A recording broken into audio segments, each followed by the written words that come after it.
کر رہے ہیں یہ آدمی اندازہ نہیں لگا سکتا.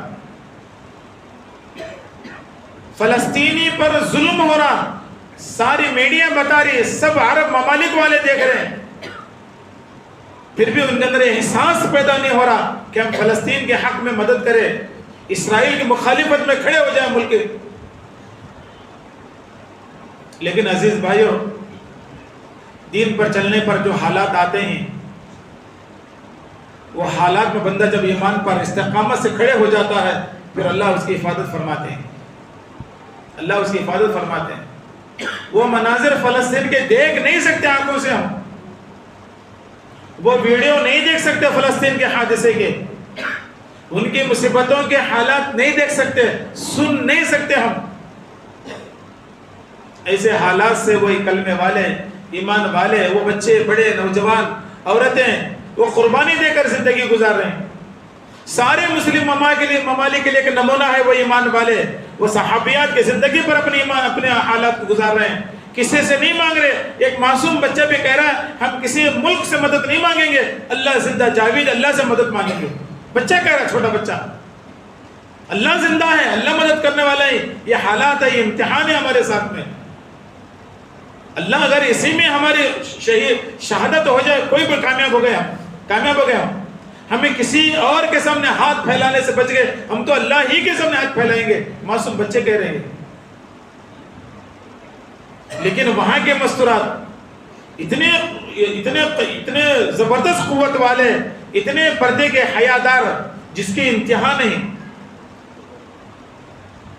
گھر تباہ ہو گیا، مکان ختم ہو گیا، کاروبار ختم ہو گیا، عورت گھر کے باہر برقعے میں کھانا پکا رہی بیٹھ کر.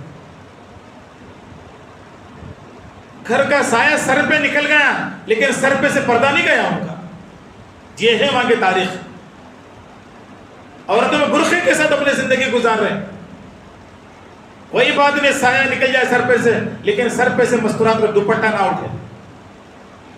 یہ ایمان پر چلنے والے، کلمے کے تقاضے پر چلنے والے، حضور کے طریقے پر چلنے والے وہاں کے مستورات. ہمارے عورتیں دیکھیں، کوئی حالات نہیں، بغیر برقعے کے، بغیر دوپٹے کے، بغیر اوڑھنی کے. ماحول عجیب ہے ہمارا. وہاں حالات کے باوجود بھی اپنے پردے پر جمی ہوئے ہیں،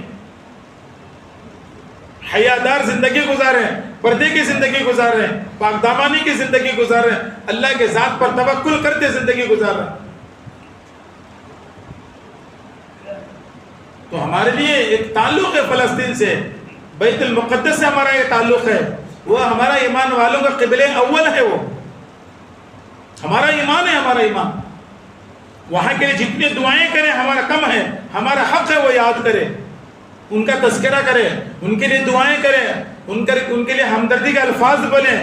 ہمارے ذات سے جتنی مدد ہو سکتی ہے، جتنا تعاون ہو سکتا ہے، جتنے خیر خواہی کے جملے ہو سکتے ہیں، جتنے دعائیں ان کے حق میں ہو سکتی ہیں، ایک ایمان والے کا فریضہ ہے کہ دعا کرے. دوسری بات، ہماری ذمہ داری کیا ہے؟ ان لوگوں کے لیے کیا ذمہ داری ہماری ہے؟ ہم کیا کر سکتے ہیں؟ ان مظلوم فلسطین والوں کے لیے ہم کیا کر سکتے ہیں؟ ہم تو جا تو نہیں سکتے وہاں پر، کوئی مدد تو نہیں پہنچا سکتے.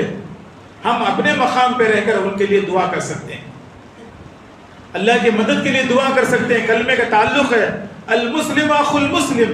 ایک مسلمان دوسرے مسلمان سے، ایمان والا بھائی کا تعلق ہے، ایمانی تعلق ہے.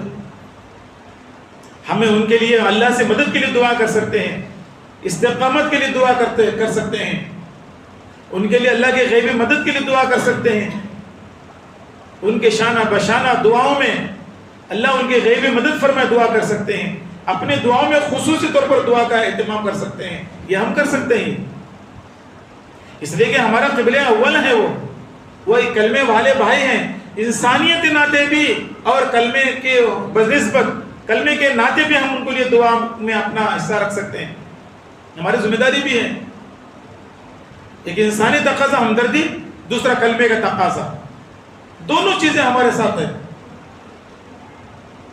ہر ایمان والے پر یہ ذمہ داری کہ اپنی دعاؤں میں مظلوم فلسطین کے لیے یاد کرے، ان کے حق میں دعائیں کرے، ان کے حق میں. دوسرا یہ ہو سکتا ہے کہ ہم ان کے نام پہ روزہ رکھ کر دعا کریں اللہ تبارک تعالیٰ سے. اللہ روزہ دار کی دعا کو قبول فرماتے ہیں. وہ نیتیں ہیں کھانا ٹائم پہ نہیں، پانی ٹائم پہ نہیں، سونا ٹائم پہ نہیں، رہنا وقت پہ نہیں ہے،